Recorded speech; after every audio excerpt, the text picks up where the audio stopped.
सर्व पत्रकार मित्रांचं मी तमाम आमच्या विरोधी पक्षाच्या वतीनं स्वागत करतो।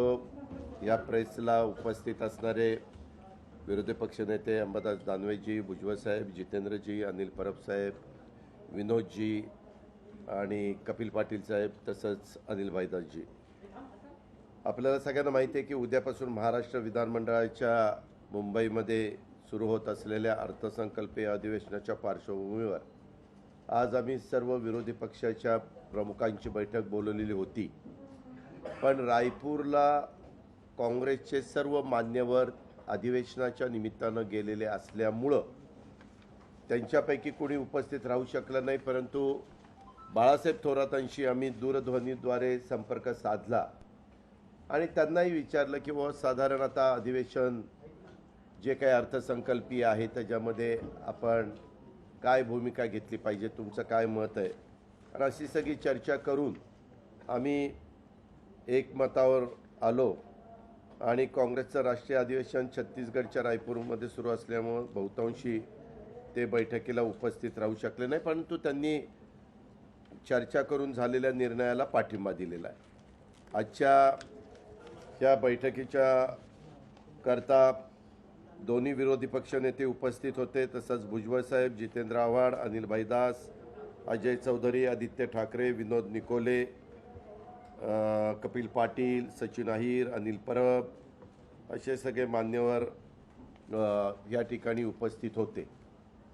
आता हे अर्थसंकल्पीय अधिवेशन असल्यामुळे प्रामुख्याने त्या दृष्टीने आमची चर्चा झाली आणि साधारण गेल्या अर्थसंकल्पीय अधिवेशनामध्ये किती योजना सांगितल्या गेल्या, किती योजना पूर्ण झाल्या, किती योजना अपूर्ण राहिल्या, किती योजना सुरूच झाल्या नाही, त्याचा आम्ही आढावा घेतला आणि त्या पूर्ण कशा होतील, स्थगितीमुळे जी कामं अडून पडलेली आहेत त्यांना पुढं कसं नेता येईल या दृष्टिकोनातून आम्ही विचार केला। आता एक गोष्ट आम्हाला प्रकर्षाने जाणवली की बाबा ह्या अधिवेशनाच्या निमित्तानं महाराष्ट्रातल्या शेतकरी, कष्टकरी, महिला, विद्यार्थी, युवक, मागासवर्गीय तसंच आदिवासी अल्पसंख्याक समाजाचे प्रश्न मांडून त्याला आम्हाला दोन्ही सभागृहामध्ये कसा न्याय मिळवून देता येईल त्याकरता काय केलं पाहिजे याबद्दल पण आमच्या व्यूहरचनेमध्ये त्या दृष्टीने चर्चा झाली। मधल्या काळामध्ये आपल्याला सगळ्यांना आठवत असेल की नुकसानग्रस्त शेतकऱ्यांना मुळातच जे सातत्याने सत्ताधारी सांगतायत की आम्ही NDRF आणि SDRFच्या नॉर्मच्या पेक्षा अधिक पटीनं रक्कम दिलेली आहे। आम्ही ज्यावेळेस सगळेजण महाराष्ट्रातल्या वेगवेगळ्या शहरामध्ये आणि ग्रामीण भागामध्ये फिरत असतो त्यावेळेस जाहीर केलेली मदत अद्यापपर्यंत सर्व दूरपर्यंत पोहोचलेली नाही आहे आणि त्याच्यामुळं आत्महत्या शेतकऱ्यांच्या वाढत आहेत, त्यावर पण चर्चा झाली। शेतीचा खर्च वाढला आहे आणि शेतीमालाला मात्र किंमत राहिलेली नाही आहे। पत्रकार मित्रांनो, मी आपल्याला एक उदाहरण पण देतो। या बाबतीमध्ये आम्हाला एका शेतकऱ्यांनी संपर्क साधला। त्या शेतकऱ्याचं नाव आहे सोलापूर मार्केट यार्डात बार्शीचे शेतकरी राजेंद्र चव्हाण आणि यांनी 17 फेब्रुवारीला 512 किलो कांदा विकला, म्हणजे 5 क्विंटल 12 किलो आणि त्याला किलोला 1 रुपयाप्रमाणे भाव आला। ट्रान्सपोर्ट, हमाली, तोलाई वजा जाता व्यापाऱ्यांनी 10 पोती कांद्याचे त्याला 2 रुपयाचा चेक दिला, 2 रुपयाचा चेक। राजेंद्र तुकाराम चव्हाण रुपये 2 अदा केले, कॅश हे दिलेले आणि ते पण जवळपास 3 आठवड्यांनी दिला। त्याचा कांदा गेला हा किती तारखेला गेला,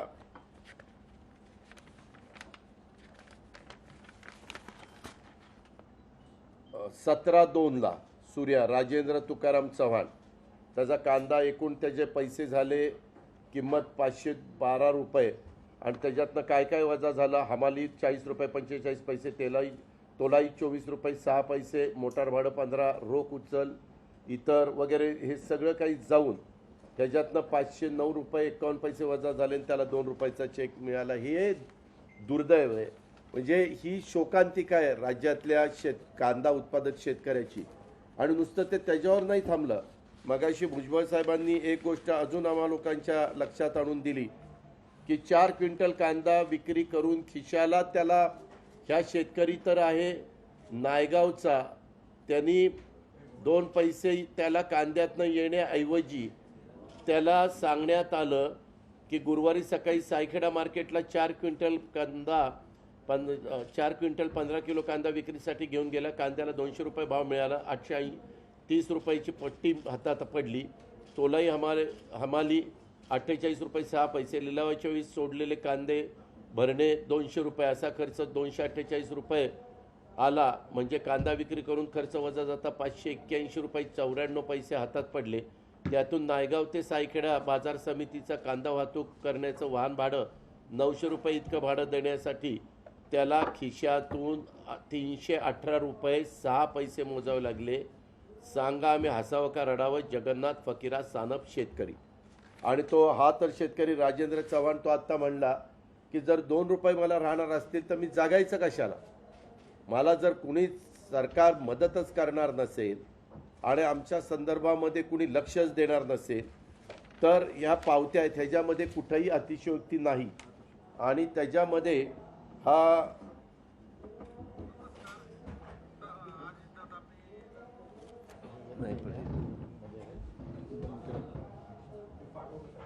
ते क्लिप आली. प्रभूसाहेब नमस्कार.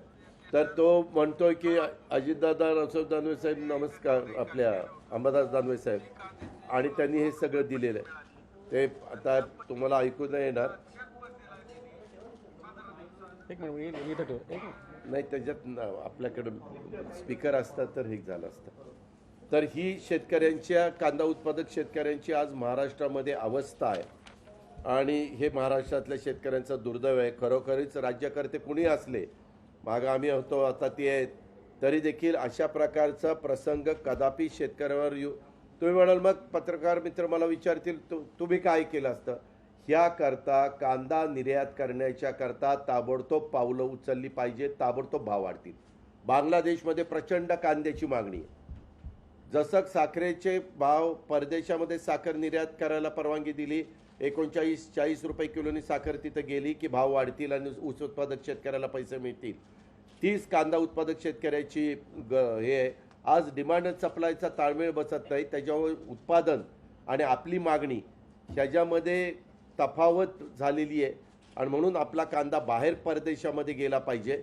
मला इथल्याही शेतकऱ्यांना नाही तर इथल्या कांदा खाणाऱ्या वर्गाला पण, ग्राहकाला परवडलं पाहिजे हे आम्हालाही कळतं. पण किमान त्याचा खर्च तरी निघाला पाहिजे. त्याच्या खिशातनं जर जायला लागलं तर त्या शेतकऱ्यांनी काय करायचं? अशा प्रकारची ही अवस्था आहे. राज्यामध्ये कायदा सुव्यवस्थेची परिस्थिती पण गंभीर झालेली आपल्याला सगळ्यांना माहिती आहे की नागपूरचं अधिवेशन संपल्यानंतर आमच्या सन्माननीय प्रज्ञाताई सातव यांच्यावर हल्ला झाला. जितेंद्र आव्हाड साहेबांच्या कुटुंबाला ठार मारण्याची धमकी देण्यात आली. त्यांच्या जावयाला आणि त्यांच्या मुलीला त्या बाबतीमध्ये गुंडांकरवी ठार मारण्याची धमकी आणि सुपारी देण्याचा कार्यक्रम करण्याचा प्रयत्न त्यांनी केला. ठाणे महानगरपालिकेचा अधिकारी, त्या अधिकाऱ्याची गुंडगिरी, भ्रष्टाचाराचे ऑडिओ व्हिडिओ क्लिप व्हायरल झाल्या. अशा अधिकाऱ्यांना पाठीशी घातलं जातं आहे. शिवसेना नेते आदित्य ठाकरे यांच्या रॅलीवर हल्ला करण्याचा एक भ्याड प्रयत्न झाला. माजी मुख्यमंत्री अशोकराव चव्हाण साहेबांच्यावर पाळत ठेवली जाते असं स्वतःच एकेकाळी राज्याचे 2 वेळेला त्यांनी मुख्यमंत्रीपदाची शपथ घेतली होती. त्या अशा व्यक्तीवर देखील ह्या पद्धतीचं वागलं जातं आहे. सन्माननीय संजय राऊत साहेबांना देखील ठार मारण्याची सुपारी गुंडांकरवी दिल्याचा आरोप केला जातो आहे. ठाणे जिल्ह्यात काल पोलिसांनी त्यांच्या चौकीत राष्ट्रवादीच्या कार्यकर्त्यांना इतकं मारलं की मारहाणीत एका कार्यकर्त्याचा मृत्यू देखील झाला. हे प्रकरण गंभीर नाही का? हे जे काही प्रकार चाललेले आहेत, म्हणजे एकीकडे शेतकरी उद्ध्वस्त होत चाललेला आहे, शेतकऱ्याला मदत अजिबात होत नाही आहे, सरकार त्याच्याकडे लक्ष देत नाही. आता कसबा आणि त्या हे जे मतदान चाललं आहे, कसबा आणि चिंचवड, पत्रकार मित्रांनो 3 आणि 4 दिवस मुख्यमंत्री उपमुख्यमंत्री तिथं ठाण मांडून बसलेत. रॅली काय घेत आहेत, सभा काय घेत आहेत घ्या ना, परंतु राज्याचं पण बघा ना. ही काही राज्यामध्ये जी काही परिस्थिती निर्माण झाली ही बाब अतिशय गंभीर आहे. उद्धव ठाकरे साहेबांच्या आमदार राजन साळवी साहेब, वैभव नाईक साहेब, नितीन देशमुख साहेब यांच्यासारख्या नेत्यांना ACBच्या नोटीस आलेल्या आहेत. मुश्रीफ साहेबांच्यावर छापे टाकण्यात आले. विरोधी पक्षाच्या नेत्यांवर छापे टाकण्याचं एकमेव काम सध्या चाललेलं आपण पाहतोय। आणि निवडणूक आयोगासारख्या स्वायत्त संस्थांची स्वायत्तता टिकली पाहिजे, त्यांच्याबद्दल आदर कायम राहायला पाहिजे, परंतु तो टिकवण्यासाठी जबाबदारी संबंधित संस्थांची पण आहे। निवडणूक आयोगाने शिवसेनेचं नाव चिन्हा संदर्भात दिलेला निर्णय हा अक्षरशः पक्षपाती असल्याची जनभावना ही सर्वोच्च न्यायालयात निर्णय आल्यानंतरच आयोगाचा निर्णय देणं योग्य ठरलं असतं।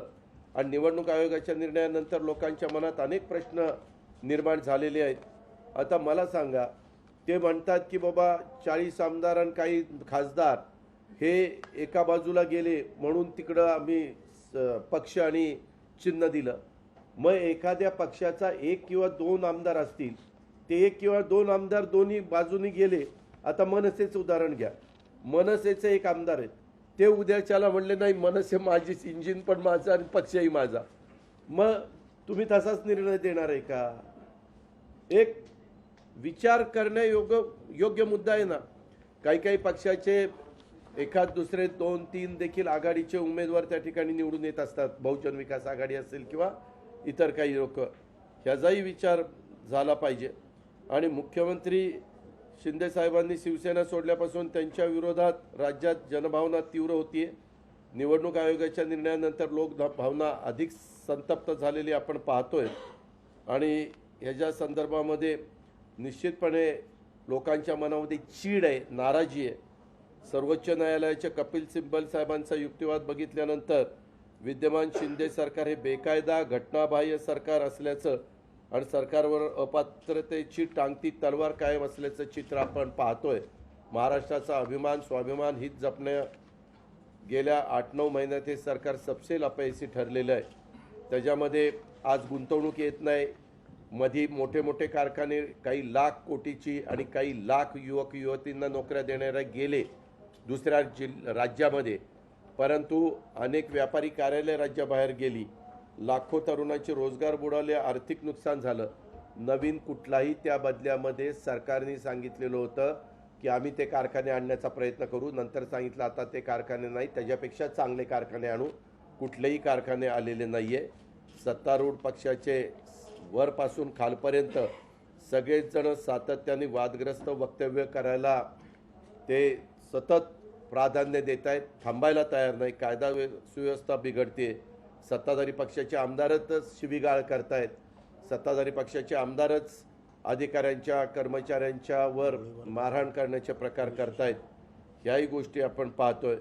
विकास कामामध्ये राजकारण होत असल्याने विकास प्रक्रियेला फटका बसलेल्या अर्थसंकल्पात मागं मंजूर केलेल्या कामांना स्थगिती दिल्याने विकास प्रक्रिया ठप्प राहिलेली आहे। पत्रकार मित्रांनो, आज तारीख आहे 25, आता 1 महिना 3 दिवसांनी वर्ष संपणार आहे। तुम्ही तुमच्याही सोर्सेसमधनं माहिती घ्या, जिल्हा वार्षिक योजनेचे किती पैसे खर्च झाले। अजिबात पैसे खर्च झालेले नाहीत, त्या संदर्भामध्ये सँक्शन नाही आहे, त्याच्या संदर्भात वर्क ऑर्डर नाही आहे, अशा TC नाही आहे, अशा अनेक गोष्टी त्याच्यात आहेत। तिथं पण सरकार लक्ष द्यायला पुरं पडलेलं नाही आहे। गावोगावी होणारी अनेक कामं जिल्हा नियोजन समितीमार्फत ही यंदा झाली नाहीत, उर्वरित काळात पूर्ण होणं शक्य नाही। आणि त्याच्यामुळं ग्रामीण भागाच्या करता जो निधी दिलेला असतो तो देखील खर्चाभावी परत जाणार आहे। नागपूरच्या हिवाळी अधिवेशनात 52,000 कोटीच्या पुरवणी मागण्या मंजूर केल्या आणि तिजोरीचा विचार न करता निवळ मंत्री आणि त्यांचे ठराविक आमदारांच्या मतदारसंघात करोडो रुपयाची कामं जाहीर करतात, परंतु ही तेवढा निधी त्यांच्याकडे द्यायला नाही। ही एक फसवणूक आहे। विकास कामांच्या ऐवजी इतर गोष्टीवर उधळपट्टी चाललेली आहे। पत्रकार मित्रांनो, वर्षा बंगल्याचं 4 महिन्याचं खानपानाचं बिल 2,38,00,000 रुपये आलेले, खानपानाचं बिल। आता मी पण उपमुख्यमंत्री होतो, साहेब पण उपमुख्यमंत्री होते, आम्ही पण बघितलेले, आमचे काही सहकारी मुख्यमंत्री होते। खानपानाचं बिल 4 महिन्यात 2,38,00,000 रुपये, असं काय? काय चहामध्ये रोज 2.5 लाख रुपये? नाही, हेच घातलं होतं काय, सोन्याचं पाणी बिणी घातलं होतं का, काही कळायला मार्ग नाही। पण म्हणतात ना ते पानात काहीतरी सोन्याचं असं वर्क घालतात, तसं काही केलंय का?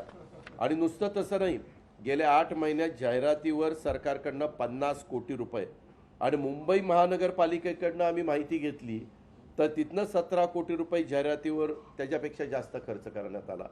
म्हणजे तुमचा खर्च तुमचं सगळे फोटो हसरे दाखवण्याच्या करता ते पण तुम्ही नियमाने करत नाही. नियमाने सुप्रीम कोर्टाचं असं सांगितलं फक्त प्राईम मिनिस्टरचा आणि चीफ मिनिस्टरचा फोटो असला पाहिजे, तसं करतच नाही.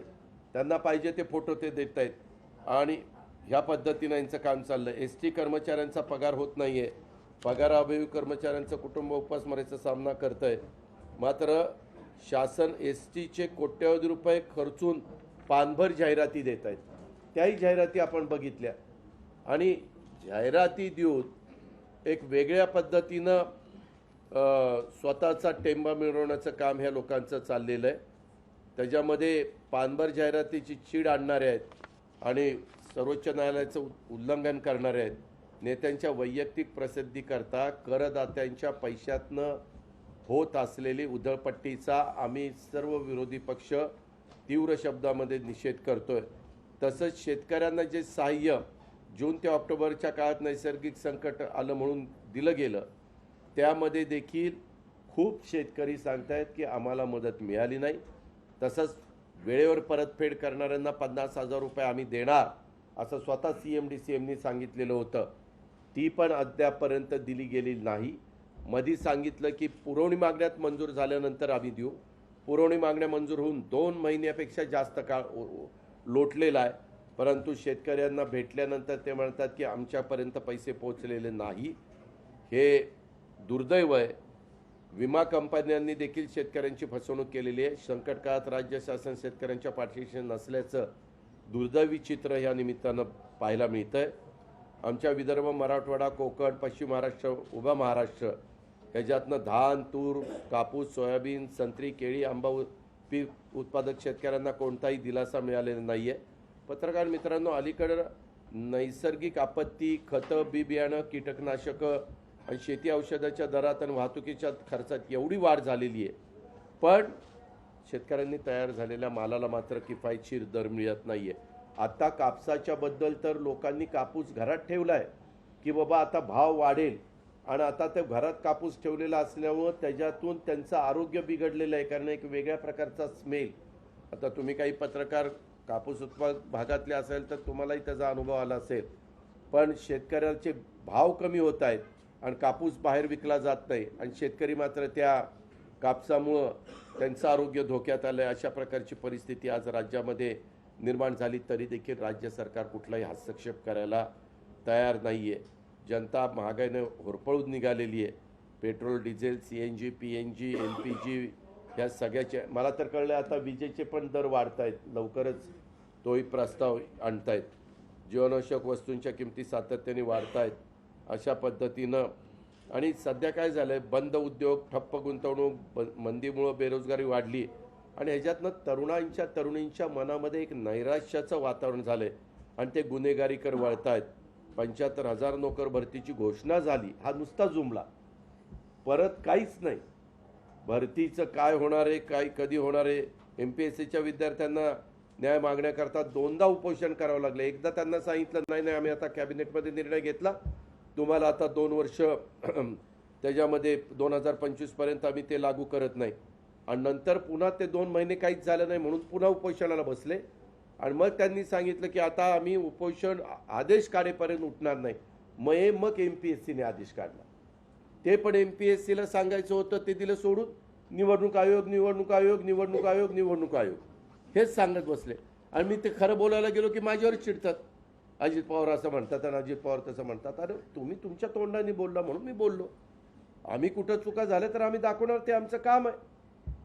त्याच्या संदर्भामध्ये ठाण्यामध्ये तर ज्या पालिका अधिकाऱ्यांनी जितेंद्र आव्हाड आणि त्यांच्या कुटुंबियांना अंडरवर्ल्डकडनं ठार मारण्याची धमकी दिली आणि ज्या अधिकाऱ्यांनी दिवसाची अवैध कमाई 40 लाख रुपये, 20 लाख रुपये त्याचे वाटायला जातात असं सांगताना त्याचेच ऑडिओ आणि व्हिडिओ क्लिप अनेकांनी ऐकली, पाहिली.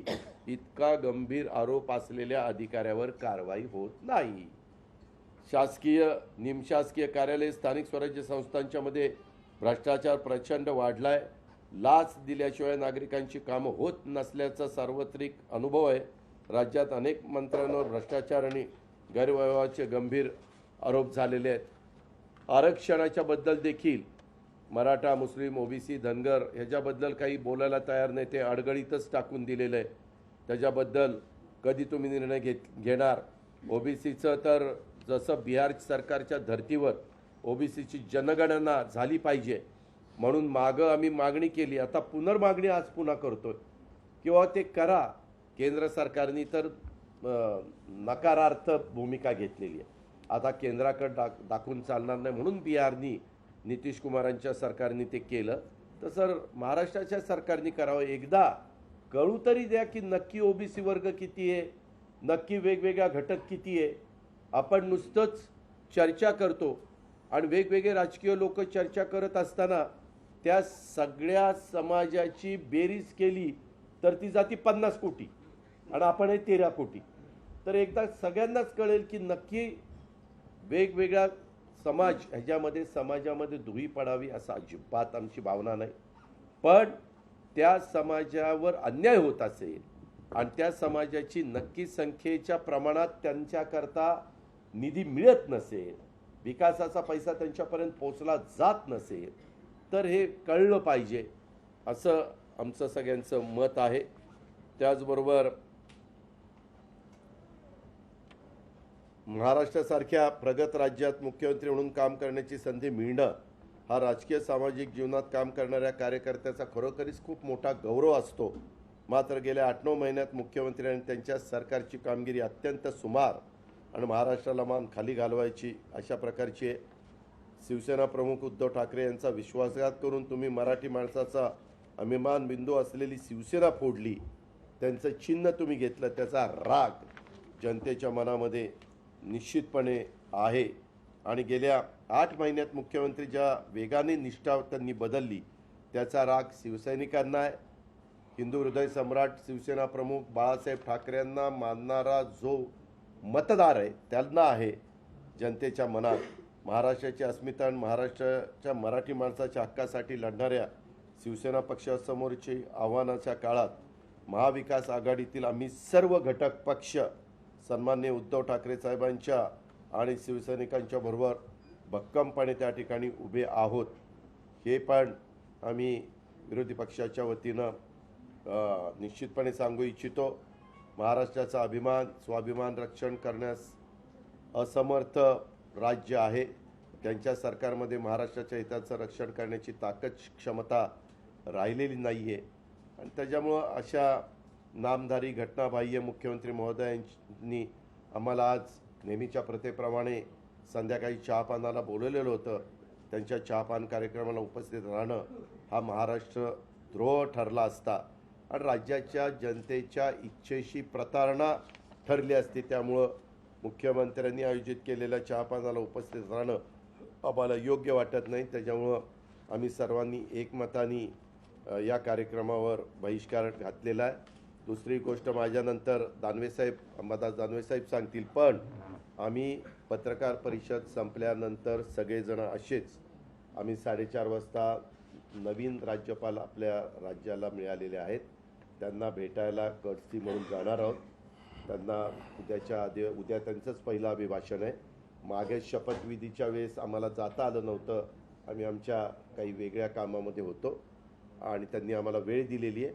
आम्ही सगळेजण आत्ता इथं उपस्थित आहोत.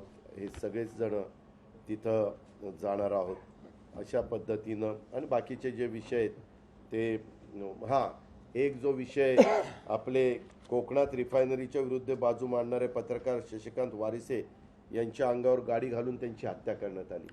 म्हणजे महाराष्ट्रामध्ये पुरोगामी राज्य सुसंस्कृत राज्य आणि अशा पद्धतीने जर पत्रकार मित्रांची हत्या होणार असेल, आमदारावर असा हल्ला होणार असेल, आमदाराच्या रॅलीवर हल्ला होणार असेल, एका माजी मंत्री आणि विद्यमान आमदारांच्या जावयाला आणि मुलीला संपवण्याची भाषा होणार असेल तर हे राज्य कुठल्या दिशेने चाललंय काय?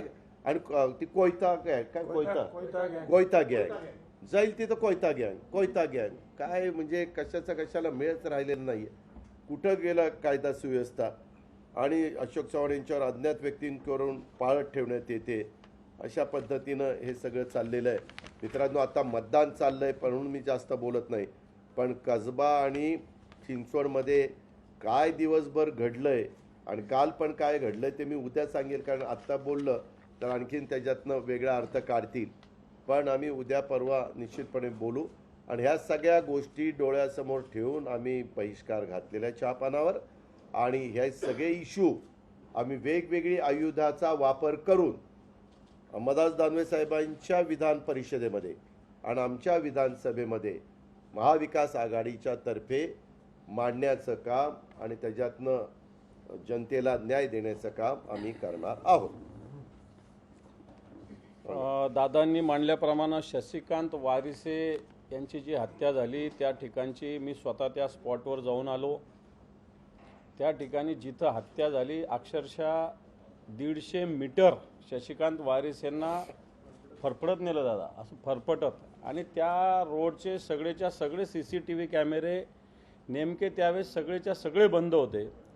आणि तपास करणारे जे लोक आहे, ज्या भागातले लोक आहे, त्यांच्यावर दबावसुद्धा आणला जातो. हा एक कायदा सुव्यवस्थेचा भाग आहे. दुसरा, जे सदा सरवणकर यांनी गोळीबार गणपतीच्या काळात केला होता, त्यांचं पिस्तूल जप्त झालं होतं आणि ते फॉरेन्सिक लॅबने त्याच्यात सांगितलेलं आहे की हे याच्यातून जे काडतूस आहे ते याच पिस्तूलचे. अजूनपर्यंत सदा सरवणकरावर कोणत्याही प्रकारची कारवाई अजूनपर्यंत झालेली नाही.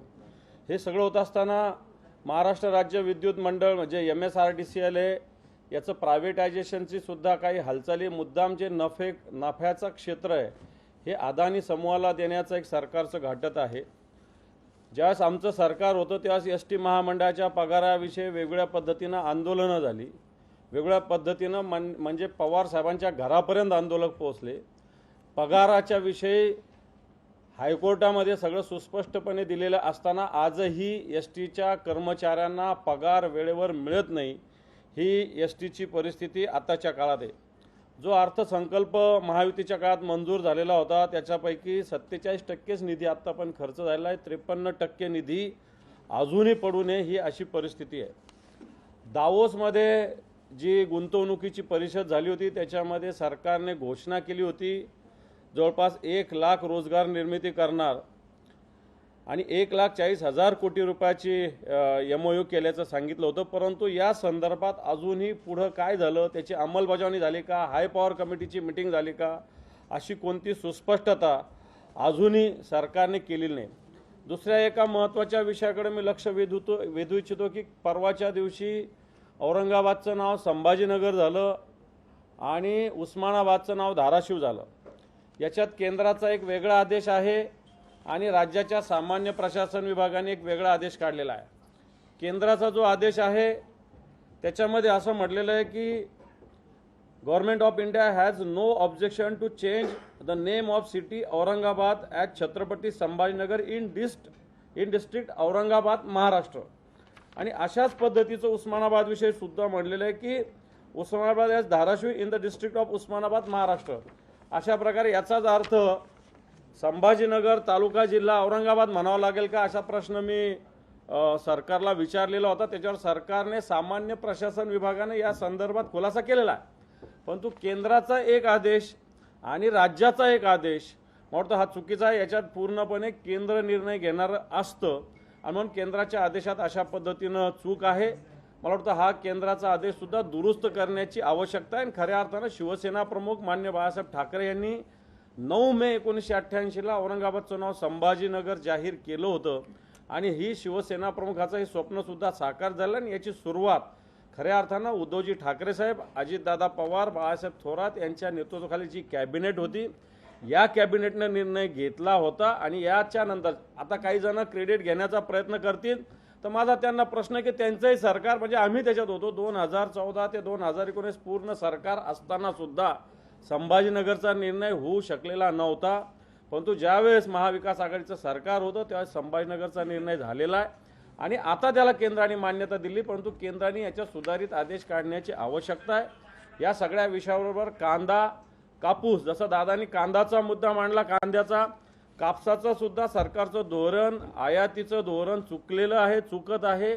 आज कापूस 12,000 14,000 पर्यंत गेलेला होता, परंतु तो 7,000 7,500 पर्यंत आलेला आहे. आणि याच काळामध्ये केंद्राने कापसाला ऑस्ट्रेलियातून कापूस आयात करण्याला परवानगी दिलेली आहे. कित्येक लाखो गाठी कापसाच्या आयात केल्या जातात.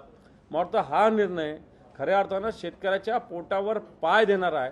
एकीकडे कांदा निर्यात करण्याची आवश्यकता असताना, जगामध्ये कांद्याची मागणी असताना कांदा निर्यात केला जात नाही. एकीकडे कापसाची आयातीची गरज नसताना कापूस आयात केला जातो. याचाच अर्थ सरकार केंद्राचं असेल किंवा राज्याचं असेल हे शेतकऱ्याच्या विरोधात वागतंय. आणि म्हणून येणाऱ्या अधिवेशनामध्ये शेतकऱ्यांचा विषय घेऊन, बेरोजगार तरुणांचा विषय घेऊन येणाऱ्या काळात आम्ही निश्चित पत्रकारावरील हल्ले हे सगळे विषय घेऊन निश्चित या सरकारला जबाब विचारू आणि दे माय धरणी ठाय करण्याचा प्रयत्न महाविकास आघाडी म्हणून सगळे मिळून करण्याचा प्रयत्न करण्याचा निर्णय आजच्या आमच्या सगळ्या विरोधी पक्षाच्या बैठकीत झालेला आहे. आपल्याला आपण म्हणतात की शेतकऱ्यांना दिलासा द्यायला पाहिजे, परंतु शेतकऱ्यांच्या बाबतची भूमिका आहे की विरोधी पक्षाकडून फक्त पत्रकार परिषदेचे ग्राउंडवर दिसत नाही. आंदोलन व्हायला गरजेचं होतं, परंतु शेतकऱ्यांसाठी अजूनही आंदोलन होताना पाहायला मिळत नाही. मग तुम्ही कसं म्हणतात की शेतकऱ्यांना फक्त मागणी करून दिलासा मिळेल? आम्ही मागणी आंदोलन चालू आहे. तुम्हाला नाशिकमध्ये तुम्हाला आंदोलन दिसली नाही? नाशिकमध्ये रस्ते बंद केले, बुलढाण्यामध्ये रस्ते बंद केले. काय होतंय, रस्ते बंद केले की सर्वसामान्य बाकीचं ट्रॅफिक तिथं जाम होतं. शेवटी आंदोलन करत असताना चक्काजाम करून सगळं स्तब्ध करता येईल, सगळं थांबवता येईल. परंतु ते थांबलं तर इतर ज्यांचा त्याच्याशी संबंध नाही अशा लोकांच्यावर अन्याय होतो. आम्ही राज्यकर्ते म्हणून काम केले ना, त्याच्यामुळं ह्या तर 2 रुपयाचा चेक आणि हे तर काही खोटं नाही आहे. हे जर सांगितल्यानंतर त्यांना त्यांचं काम करायला पाहिजे. आंदोलन ऑलरेडी चालू आहे, आंदोलनं होत आहेत. आता तुम्हाला ते क्लिप जर तुम्ही वाचली ऐकली असती तर तो सरळ मला विचारतोय की आता काय आम्ही आत्महत्या करावी का काय, आणि आत्ताही आंदोलनं चालू आहेत. आता याला जोडून एक प्रश्न आहे. मागच्या वेळी मागणी झाली होती की ओला दुष्काळ जाहीर करा, पण ते प्रकरण सगळं निकषांमध्ये अडकलं. निकष कोणते द्यायचे कोणते नाही द्यायचे याच्यावरून ते प्रकरण सुरू होतं. कुठलं ओला दुष्काळ मागच्या वेळी जो ओला दुष्काळाचं प्रकरण होतं त्या विरोधी पक्षाने म्हणून मागणी केली होती की ओला दुष्काळ जाहीर करा. ते प्रकरण निकषांमध्ये अडकलं. ते नक्की तुम्ही सांगितलेले निकष आणायचे, एनडीआरएफचे आधीपेक्षा जे निकष होते ते एक्सटेंड करायचे, त्यातून मदत कितपत मिळाली याबद्दल अजूनही शंकाच आहे. आता कांद्याच्या बद्दल विरोधी पक्ष नेते म्हणून तुम्ही नक्की कशा पद्धतीने आश्वस्त कराल सगळ्यांना की हे सुद्धा सेटल आउट होऊन जाईल? आमचं तेच म्हणणं आहे की ताबडतोब केंद्राशी यांनी बोलावं. अशा प्रकारचा प्रसंग युपीए सरकार असताना 10 वर्षामध्ये ज्या वेळेस आला त्यावेळेस भुजबळ साहेबांनी इथनं नुसतं फोन करून पवार साहेबांना सांगितलं, किंवा कांदा उत्पादक शेतकऱ्यांनी तिथलं जे काही मार्केट कमिटी त्यांनी सांगितलं तरी साहेब ताबडतोब तिथं मिटिंग घेऊन आपल्याला आता कांदा निर्यात केला पाहिजे, कांदा निर्यात केला तरच डिमांड सप्लायचा ताळमेळ राहील. मी तर प्रेसमध्ये तुम्हाला आधीच सांगताना सांगितलं की अशा प्रकारचा मार्ग काढता येतो. आत्ता दुधाचे भाव पुन्हा उद्याच्या 1 तारखेला 5 रुपयांनी वाढतात. का वाढतात? कारण उन्हाळ्यामध्ये दूध जेवढं जनावरांना हिरवा चारा मिळायला पाहिजे तेवढा मिळत नाही आणि दुधाचं उत्पादन घटतं, त्याच्यामुळं दुधाचे भाव वाढतात. आता ते दुधाचे भाव मागं तर एकदम खाली आले होते, परंतु आता बऱ्यापैकी त्याच्यावर त्या दूध उत्पादक शेतकऱ्यांचं आता बरं चाललेलं आहे. तशा पद्धतीनं कांदा निर्यात करायला त्यांनी ताबडतोब मान्यता द्यावी, हस्तक्षेप करावा. त्याच्यामध्ये स्वतः सरकारनी उतरावं आणि सरकारनी कांदा खरेदी करावी. त्यांची ती एक संस्था आहे नाफेडला हस्तक्षेप करायला लावावा. आंदोलनाच्या बाबतीत शेतकरी संघटनेचे रविकांत तुपकर यांनी एक प्रभावी आंदोलन बुलढाण्याला केलं. तुम्ही आंदोलन विषयावर बोलले. आंदोलकांना एवढी मारहाण झाली, लाठीचार्ज झाला, त्यांना जेलमध्ये टाकलं गेलेलं आहे.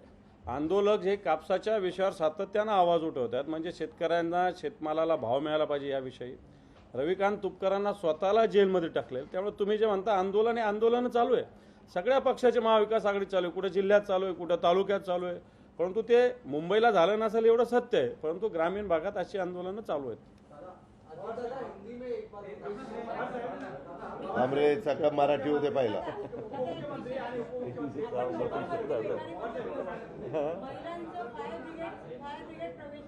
भरतीसाठी जे आंदोलन तिथे झालं होतं तेव्हा महिलांवर पण लाठीचार्ज केले होते.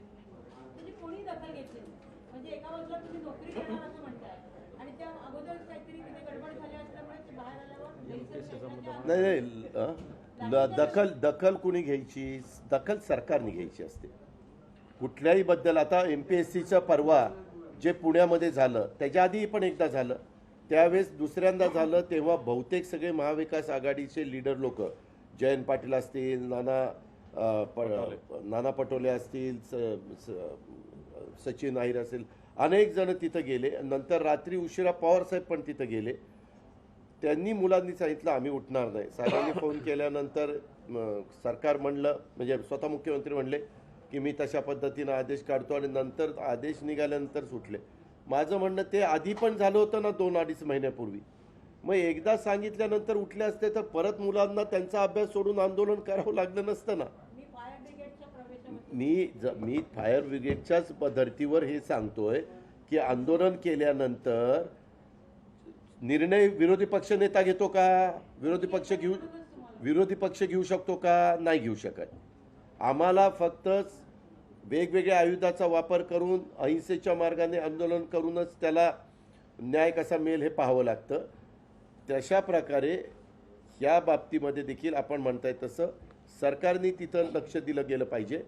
सरकार अशा मुद्द्यांकडे लक्ष देण्याच्या ऐवजी जे मुद्द्याला इतकं महत्त्व देण्याची गरज नाही तिकडंच त्यांचं जास्त लक्ष चालू राहतंय, ही वस्तुस्थिती आहे. दादा, महाविकास शिंदे फडणवीस सरकारचे आता रोज पेपरला वेगवेगळ्या जाहिराती पानभर येत आहेत.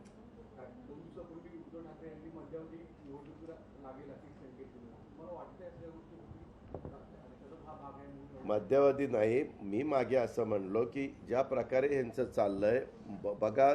आज केंद्रातलं जे सरकार आहे त्याच्यातले प्रमुख मान्यवर अनेकदा म्हणले की देशात सातत्याने वेगवेगळ्या राज्याच्या निवडणुका, देशाची निवडणूक हे वेगवेगळं करण्यापेक्षा एकाच दिवशी राज्याच्या आणि केंद्राच्या निवडणुका व्हाव्यात असं मागपूर्वी घडायचं. 99 साली आपल्या महाराष्ट्रामध्ये घडलेलं होतं. युतीचं शासन होतं मुंडे साहेबांचं आणि राणे साहेबांचं, आणि 6 महिने आधी त्यांनी निवडणुका घेतल्या आणि 99ला दोन्ही निवडणुका एकत्र आल्या. आत्ता पण हे सरकार त्यांच्या निवडणुका 6 महिन्यांनी विधानसभेच्या घ्यायच्या ऐवजी लोकसभेच्या निवडणुका ज्यावेळेस लागतील त्याच वेळेस याही निवडणुका घेण्याची शक्यता नाकारता येत नाही. तुमच्या लक्षात आलं का? लोकसभेच्या बरोबर विधानसभा घेतील असं साधारण एकंदरीत चित्र पाहिल्यानंतर वाटतंय.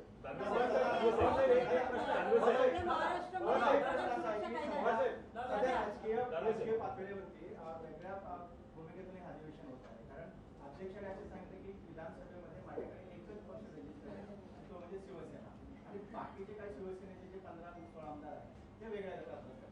सभागृहात जर आता बसायचं असेल तर अशा प्रकारे जी पेच निर्माण झालेली आहे, या आमदारांचा आसन क्षमता कशी असेल, आसन पूर्ण दिलं जाईल, सत्ताधाऱ्याच्या बाजूला दिलं जाईल, गट वेगळा करावा लागेल, आणि वरच्या सभागृहामध्ये मुख्यमंत्री शिवसेनेचा, विरोधी पक्षनेता शिवसेनेचा आणि उपसभापती शिवसेना असे वेगळा पेच निर्माण झाला. अशा परिस्थितीत विरोधी पक्ष म्हणून तुमच्या सोबत जाताना त्यांच्या अडचणीला सांभाळा. ह्या संदर्भामध्ये आम्हाला विधानसभा अध्यक्षांच्या वेळ घेऊन, जसं आता आम्ही राज्यपालांना करसी म्हणून भेटायला चाललो आहे, मागे देखील असा प्रसंग आलेला होता, त्यांनाच भेटावं लागेल आम्हाला. आणि विधान परिषदेमध्ये उपसभापती ह्या सध्या त्यांच्याकडे चार्ज आहे, त्याच्यावर त्यांना भेटावं लागेल. त्या दोघांना भेटून बाबा ही असा प्रसंग निर्माण झालेला आहे, ह्याच्यातनं मार्ग काढा. ह्याच्या पाठीमागच्या काळामध्ये देखील अनेकदा अशा प्रकारचे प्रसंग झालेले आहेत, त्याचे दाखले घ्यावे लागतील.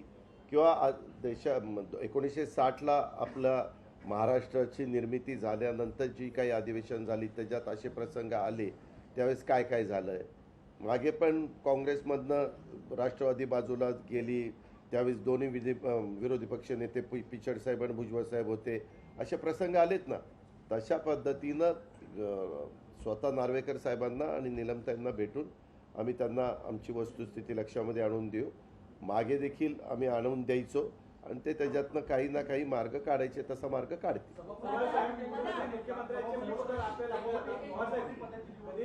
महाविकास आघाडी आग्रही राहील, कारण की हे पण रिक्त आहे. आता जर संख्यामुळे पाहिलं तर महाविकास आघाडीचं कॅल्क्युलेशन जास्त आहे. त्या संदर्भामध्ये आत्ता काय झालंय ते 12चं अजून सुप्रीम कोर्टाने थांबवलेलं आहे, म्हणजे कोणाचा राज्यपाल नियुक्ताचा.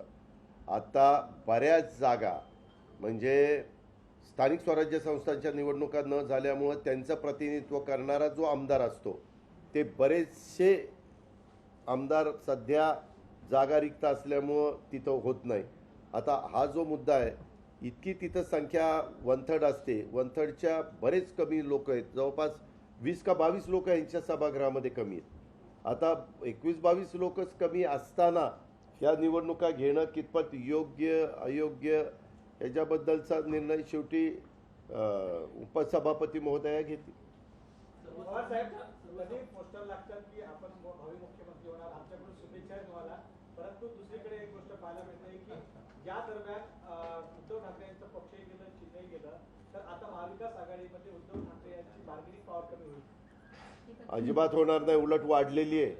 कारण त्यांच्याबद्दल जनतेच्या मनामध्ये इतकं एक मदतीचं वातावरण, सहानुभूतीचं वातावरण.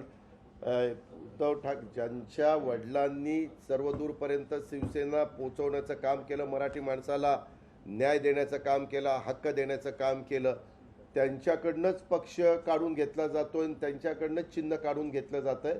हे अजिबात आवडलेलं नाही. आम्ही सगळेजण एक आहोत आणि मी मगाशीच तुम्हाला सांगितलं, पूर्ण महाविकास आघाडी ही उद्धव ठाकरे साहेबांच्या बरोबर आहे. दादा, महाराष्ट्रात पत्रकार सुरक्षा कायदा आहे. आपल्या संपूर्ण एकत्र येण्यासाठी जी व्यक्ती कारणीभूत होती, संजय राऊत एका पेपरचे संपादक आहे आणि खासदार आहे, जेव्हा त्यांना अरेस्ट झाली तेव्हा पण तो सुरक्षा कायदा विचारात घेतला नव्हता. आणि आता पण त्यांनी जे पत्र लिहिले गृहमंत्र्यांना, त्यानंतर त्यांच्याच विरोधात सत्ताधारी पक्षाचे लोक आंदोलन करतात, तर आपण कुठेही सगळे त्यांना सपोर्ट करताना दिसत नाही. सपोर्ट करायचं म्हणजे काय? आम्ही सपोर्ट केला म्हणजे तुम्हाला दिसणार आहे. आमचा तर सपोर्ट आम्ही त्यांच्याशी संपर्क ठेवून आहोत. आमचे वरिष्ठ त्यांच्याशी संपर्क ठेवून आहोत. आम्ही एकमेकाशी सातत्याने डायलॉग करतोय आणि महाविकास आघाडी म्हणून जी काही स्ट्रॅटेजी ठरवायची ती त्या ठिकाणी ठरवली जाते. एका मोठ्या पत्रकाराची जर अवस्था होत असेल, पण ते मगाशी आम्ही त्याचबद्दल बोललो ना, की ज्या पद्धतीनं मधल्या काळामध्ये आपल्या कोकणातल्या एका पत्रकार मित्रावर हत्या झाली, वारिस यांच्याबद्दल, हे पण म्हणजे ही शोकांतिकाच आहे त्याच्या संदर्भामध्ये.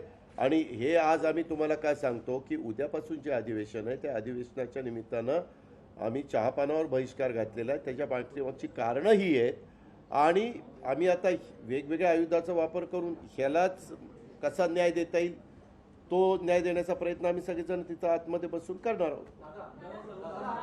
कोल्हापूरमध्ये केंद्रीय मंत्री नारायण राणे यांनी मला मी जे आधीचं विधान केलं होतं पुण्यात पोटनिवडणुकीच्या प्रचारामध्ये, त्याच्यावरनं बोलताना म्हणले की माझं तोंड जास्त बोलायला लावू नका, नाहीतर मी बारामध्ये पुण्यात येईल आणि त्याला उत्तर देईन. त्यांचं स्वागत आहे. काय आपला प्रश्न दुसरा? सकाळच्या शपथविधीवर अनेक चर्चा घेतात.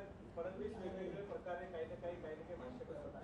त्यांचं म्हणणं आहे की सगळे पवार साहेबांना विचार केला आहे. राज्यपालांनी म्हटलं आहे की आपण त्यांना सांगितलं आहे की आमची सगळी बहुमताचे आकडे आहेत आणि राज्यपालांना कुठल्या प्रकारचं संविधानाअंतर्गत ते सगळं झालं असेल. महाराष्ट्रातल्या तमाम पत्रकार मित्रांना आज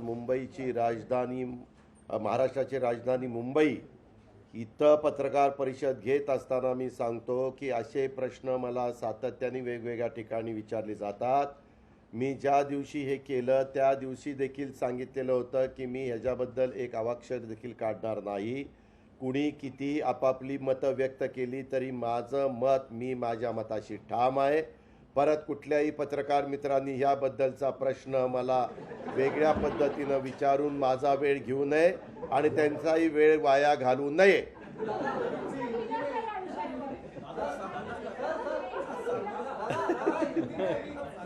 अरे चुप बैठो रे, हिंदी आप दिल्ली जाओ, चलो दिल्ली जाओ.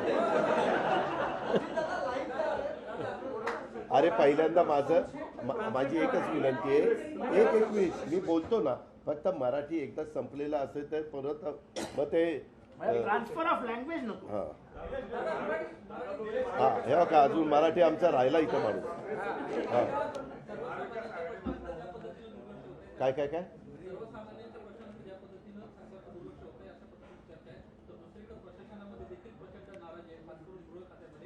6 ते 7 महिने झाल्या अनेकांच्या बदल्या झालेल्या पोस्टिंग दिलेलं नाही. काही जणांची सेवा निवृत्ती ज्या दिवशी आहे त्या दिवशी त्यांना पोस्टिंग दिलं जाते, पदोन्नती दिली जाते. असे सध्या प्रकार आहेत. प्रचंड नाराजीचं स्वरूप आहे. पत्रकार मित्रांनो, फक्त गृह खात्यामध्ये नाही, सर्व विभागामध्ये, सर्व प्रशासनामध्ये, IAS UPS अधिकाऱ्यांच्यामध्ये, खालच्याही क्लास 1 क्लास 2 यांच्यामध्ये सगळीकडेच नाराजी आहे. कारण एवढा वेगवेगळ्या प्रकारचा हस्तक्षेप ह्याच्यामध्ये चाललेला आहे. मी आपल्या सगळ्या पत्रकार मित्रांना सांगू इच्छितो की भुजबळ साहेब पण अनेक वर्ष सरकारमध्ये आहेत, मी पण अनेक वर्ष सरकारमध्ये त्या ठिकाणी काम केलेलं आहे. एकंदरीतच तुम्ही जर बघितलं तर ह्या सरकारच्या काळामध्ये मधी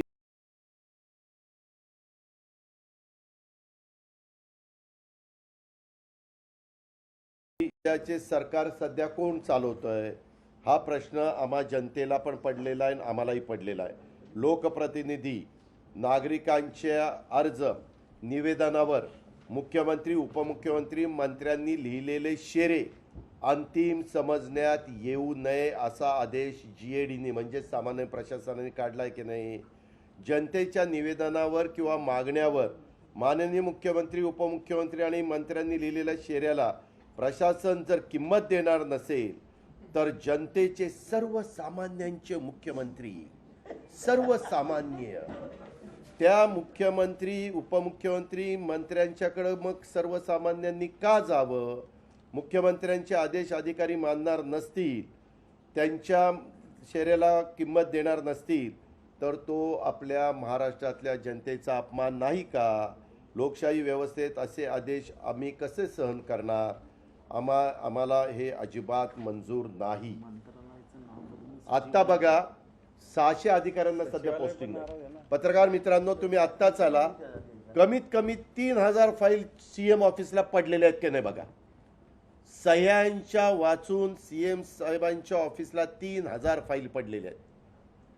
मी पण अनेकदा मुख्यमंत्र्यांना उपमुख्यमंत्र्यांना विरोधी पक्ष नेता म्हणून गेलेलो आहे, बोललेलो आहे. आम्ही आमच्या पण हाताखालनं ते अधिकारी गेलेले आहेत. आमच्याकडे पण कधी काही अधिकाऱ्यांनी काम केलंय. त्यांना आम्ही विचारतो, अरे कितीदा यायचं एखाद्या कामाकरता, सार्वजनिक कामाकरता आम्ही 5-5 वेळेला आलो तरी आमचं काम होत नाही. जर विरोधी पक्षाची अवस्था असेल तर सर्वसामान्यांचं काय. ते म्हणले, दादा करणार काय, फाईलवर सहीच होत नाही, त्यांना वेळच नाही. सर्वसामान्यांच्या मुख्यमंत्र्यांनी ह्याही कामाला वेळ दिला पाहिजे. मुख्यमंत्री पवार साहेबांचं मी बघितलंय, रात्री 2-2 वाजेपर्यंत फाईल काढायचे. म्हणजे 7 वाजल्यापासून लोकांना भेटायचे ते भेटायचेच, परंतु रात्री आल्यानंतर फाईलचे ढिगारेच्या ढिगारे असायचे. कारण काय होतंय, आता कुठल्याही मंत्र्यांनी बदल्या केल्यानंतर बदल्यांचा काळ सोडून बदल्या केल्यानंतर त्याच्यावर अंतिम सही मुख्यमंत्र्यांची असल्याशिवाय त्या बदलीला मान्यता मिळत नाही. त्याच्यामुळे खूप गोष्टी मुख्यमंत्र्यांच्याकडे जातात. मात्र मुख्यमंत्र्यांना बाकीच्या व्यापामुळं आज पण काहीतरी दिल्लीला जाणार आहेत, काही तासात करता दिल्लीला जाणार. एवढा मिनिट तास महत्त्वाचे झालेले आहेत की न सांगितलेलं बरं. मी मध्ये म्हणलं, कधीच मुख्यमंत्री रोड शोला आले नव्हते असं तर मी पोटनिवडणुकीत कधी बघितलं नव्हतं. म्हणले, अजित पवार मी सर्वसामान्यांचा मुख्यमंत्री आहे म्हणून जनतेला भेटायला मी रोड शो केलेला आहे. चांगली गोष्ट आहे. तसं जनतेचे प्रश्न सोडवण्याच्या करता ज्या फाईल तुंबून पडल्यात, अडून पडल्यात, त्याच्यावर पण कोंबडा काढा, कधीतरी सही करा. कसबामध्ये निवडणुकीमध्ये टक्केवारी यावेळेस फार कमी पाहायला मिळत आहे. अजून जी टक्केवारी वाढायला पाहिजे होती. 6 वाजेपर्यंत टक्केवारी वाढेल, काळजी करू नका. जरा दम काढा, जरा कळ काढा.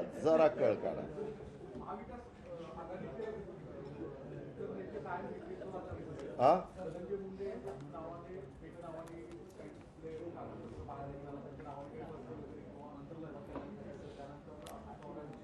हो, म्हणूनच आमचं काय म्हणणं आहे की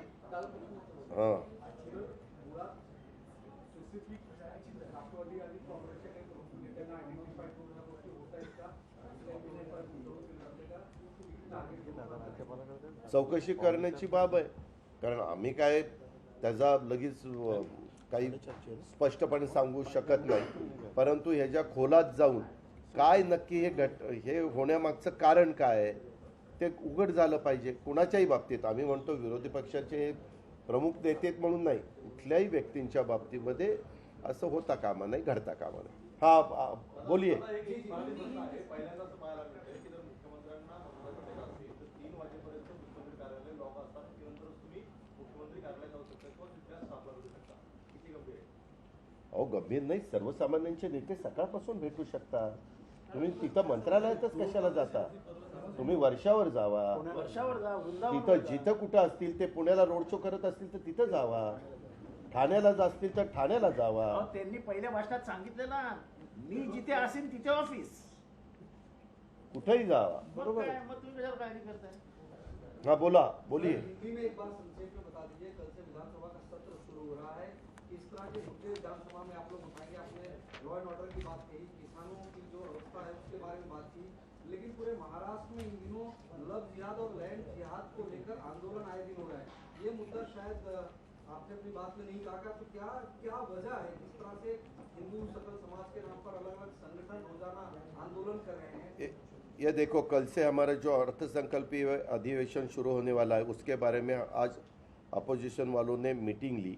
उसमें सब महाविकास आघाड़ी के मेंबर उपस्थित थे और उन्होंने ये तय किया है कि हमारे जो शेतकरी है, हमारे कष्टकरी है, महिला है, स्टूडेंट है, युवा शक्ति है, युवक युवती, बैकवर्ड क्लास हो, ट्राइबल क्लास हो, माइनॉरिटी क्लास हो, ये सब ओबीसी हो, ये सब जो लोग यहाँ अपने महाराष्ट्र में रहते हैं उनको न्याय देने के लिए जो भी इशू है वो इशू हम ये बजट अधिवेशन में निकालने वाले हैं। और उसके बारे में हमारे अपर हाउस जो है विधान परिषद का एमएलसी में यहाँ हमारे अंबादास दानवे साहब वहाँ उसमें लीड लेंगे और नीचे हम सब उज्ज्वल साहब है, नाना पटोले जी है, जयंत पाटिल है, बाला साहब थोरात है, हम सब यहाँ लीड लेने वाले हैं। और उसमें आपने जो मुद्दा उठाया लव जिहाद का, उसमें उसके बारे में हमारा ये कहना है, जो संविधान डॉक्टर बाबा साहेब अम्बेडकर साहब ने पूरे देश को दिया है, अपने महाराष्ट्र को दिया है, पूरे जनता को दिया है, उसी हिसाब से चलना चाहिए। हर एक जो कास्ट है वो कास्ट ने हर एक को रिस्पेक्ट देना चाहिए, एक दूसरे को विरोध करके कुछ होने वाला नहीं है। धर्म के नाम के ऊपर बंटवारा होना बिल्कुल गलत है। इसमें सब धर्म यही कहता है कि हर एक धर्म का आप पालन करो और आप रिस्पेक्ट दे दो उसको, ऐसा है। जाति जनगणना की बात आपने की, बिहार में हो रहा है, केंद्र सरकार ने मना किया है, लेकिन क्या महाराष्ट्र में आप लोग जाति जनगणना की मांग करेंगे? लॉ एंड ऑर्डर को लेकर भी आपने सवाल उठाया कि कई विधायकों पर, बड़े नेताओं पर आए दिन कुछ न कुछ हमले हो रहे हैं, धमकियां दी जा रही है। आदित्य ठाकरे की सभा में भी हमला किया गया, अशोक चौहान के साथ में हादसा हुआ, जितेंद्र आवाड़ जी आपसे बगल बैठे हैं, उनके साथ जो संजय राउत ने भी एक लेटर लिखा कि गैंगस्टर को सुपारी दी गई है, उनको अंडरवुड की सुपारी देने के बाद, उसको थोड़ा सा डिटेल में ब्रीफ करें। जाति जनगणना के बारे में मुझे याद है, हम जब गवर्नमेंट में थे तब उज्ज्वल साहब, विजय वडेट्टीवार, जितेंद्र आवाड़, धनंजय मुंडे, ये सब हमारे साथी थे। उन्होंने इसमें हसन मुशर्रफ, इन्होंने बहुत लीड लिया था और उद्धव ठाकरे साहब ने भी इन सबको बताया था, हमने कैबिनेट में बताया था कि आप ये ओबीसी के बारे में सुप्रीम कोर्ट में जाके ओबीसी के लोकल बॉडीज़ में प्रतिनिधित्व नहीं मिलने वाला है, ऐसा एक इशू उभर के आया था, उसको हमें स्थगिति मिलनी चाहिए थी और उनको साथ लेके ही चुनाव होना चाहिए, ऐसा हमारा सबका कहना था।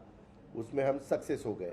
लेकिन जनगणना के बारे में भी हमारे असेंबली में एक सबने मिलके एक मत से प्रस्ताव रखा था कि यहाँ हम जाति गणना करनी चाहिए, सेंट्रल ने भी करनी चाहिए। लेकिन सेंट्रल का हमें मैसेज आया, लेटर आया कि हम जनगणना करने वाले नहीं है। पुरानी जनगणना हमने की थी लेकिन उसमें बहुत सी गलतियां हमारी तरफ से हुई थी, इसीलिए वो आगे नहीं करना चाहती। फिर अपने देश में एक बिहार नाम का जो स्टेट है, उन्होंने जनगणना, वहाँ के नीतीश कुमार चीफ मिनिस्टर ने जात न्याय जनगणना शुरू की। हमारा ये कहना है कि अपने महाराष्ट्र में भी एक दफ़ा जात गणना होनी चाहिए और सबको पता होना चाहिए कि कौन कौन ओबीसी कितना है, एससी कितना है, एसटी कितना है, ओपन कैटेगरी कितना है, माइनॉरिटी कितना है, सब अपने सामने आना चाहिए और ये हमारी डिमांड है। तो बिहार गवर्नमेंट कर सकती है तो महाराष्ट्र गवर्नमेंट ने भी करना चाहिए। ये बजट अधिवेशन में हम वैसी मांग कर रहे हैं। सर एक सवाल है, आप एक और जहाँ पे वीडियो वायरल हो रहा है जहाँ पे किसान को सिर्फ 2 रुपए मुआवजा दिया गया है प्याज के लिए, तो वहीं मुख्यमंत्री के निवास स्थान पर करोड़ों रुपए खर्च हो रहे हैं चाय पानी के लिए, इस पर क्या कहेंगे? नहीं, आपको पता नहीं होगा शायद, वहाँ चाय पानी के लिए 6 महीने में 3-4 महीने में इतना पैसा खर्च हुआ, 2 करोड़ 38 लाख रुपीस, और एडवर्टाइजमेंट के लिए 50 करोड़ रुपया महाराष्ट्र गवर्नमेंट का और मुंबई कॉरपोरेशन का 17 करोड़ रुपया खर्चा किया। हमारा ये कहना है कि ये खर्चा वो करना ठीक उनको लगता है। तो ये जो मेरे पास आया है, ये राजेंद्र तुकाराम चौहान, उन्होंने करीबन 500 किलो ऐसा कुछ प्याज मार्केट में लाया था, उसको 2 रुपए का चेक दिया है, 2 रुपए का। और ये गलत है क्या? नहीं क्या हमारे फार्मर्स के ऊपर अन्यायकारक है क्या? नहीं। और उसमें उन्होंने ये सूर्या ट्रेडिंग कंपनी को माल दिया था, वो जो व्यापारी था उसको 17 फरवरी में, और चेक उसको मिला 8 मार्च को, 3 हफ्ते। ये ऐसा हुआ है। वैसा ही हमारे नासिक में एक हुआ, नायगांव में, तो वहाँ 4 क्विंटल प्याज उन्होंने बिक्री के लिए लाया था, बेचने के लिए, तो उसको खुद को ही 380 रुपीज खुद को देना पड़ा। अभी कैसा करेगा वो फार्मर? ये जो चल रहा है ये गलत है। इसमें गवर्नमेंट ऑफ महाराष्ट्र ने ध्यान देनी चाहिए और किसानों को मदद करनी चाहिए। तुरंत सेंट्रल गवर्नमेंट के साथ बात करके ये एक्सपोर्ट के लिए प्याज जितना हो सके उतना एक्सपोर्ट होना चाहिए, बांग्लादेश हो या कहीं भी जहाँ डिमांड होगी वर्ल्ड में, कोई कंट्री में, वहाँ बेचना चाहिए, भेज देना चाहिए, और उसमें या नाफेड से खरीद करना चाहिए। आपको पता होगा, जब डेप्यूटी चीफ मिनिस्टर भुजबल साहब थे और विलासराव देशमुख चीफ मिनिस्टर थे, 2000 साल होगा शायद, तब 300 करोड़ का प्याज, तब 2000 में 300 करोड़ का प्याज उन्होंने खरीद किया और लोगों को मदद की थी, मुझे याद है। और तब थोड़ा सा financial position government of Maharashtra की वीक थी, इसीलिए state bank of MSC bank और कोई डिस्ट्रिक्ट कोऑपरेटिव बैंक की तरफ से 300 करोड़ रुपया कुछ महीने के लिए उठाया था, लोन लिया था। बाद में गवर्नमेंट ने वो रिपेमेंट किया। सर, मुख्यमंत्री के चाय पानी पर विपक्ष का क्या स्टैंड होगा? अरे चाय, मैंने बताया ना, ये सब इशू है, इसीलिए हमने वहाँ जाने के हम बहिष्कार। इलेक्शन को लेकर उद्धव ठाकरे का बयान है, इलेक्शन हो सकता है। एनसीपी का क्या मानना है, आपका क्या मानना है इस पूरे मामले में? हमारा ये कहना है कि आने वाले पार्लियामेंट का जब चुनाव आ जाएगा, अपना पार्लियामेंट का चुनाव होने के बाद 6 महीने के बाद अपना असेंबली का चुनाव होता है। इस दफ़ा ये गवर्नमेंट वैसा नहीं करेगा, क्योंकि सेंट्रल के मन में एक साथ ही चुनाव लेने का, इसीलिए जब चुनाव आएगा उसी टाइम यहाँ का असेंबली का भी चुनाव हो जाएगा। हाँ, आए अभी बस हो गए, बहुत हो गए। Thank you. दानवे साहब को सवाल।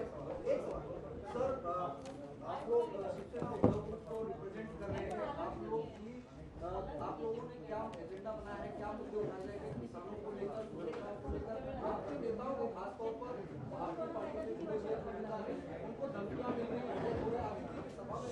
किसानों के बारे में महाविकास आघाड़ी का कॉमन एजेंडा है, जो अभी हम विधिमंडल इस सेशन में लेने वाले हैं।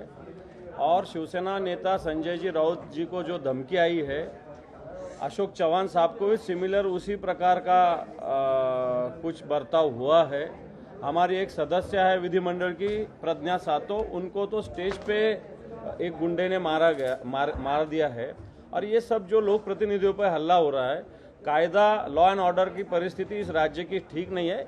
इसके बारे में महाविकास आघाड़ी कॉमनली इस सरकार के साथ लड़ाई करेंगे विधिमंडल में। बिल्कुल नहीं है। लोकशाही मराठी ऐका, पहा, जागरूक रहा.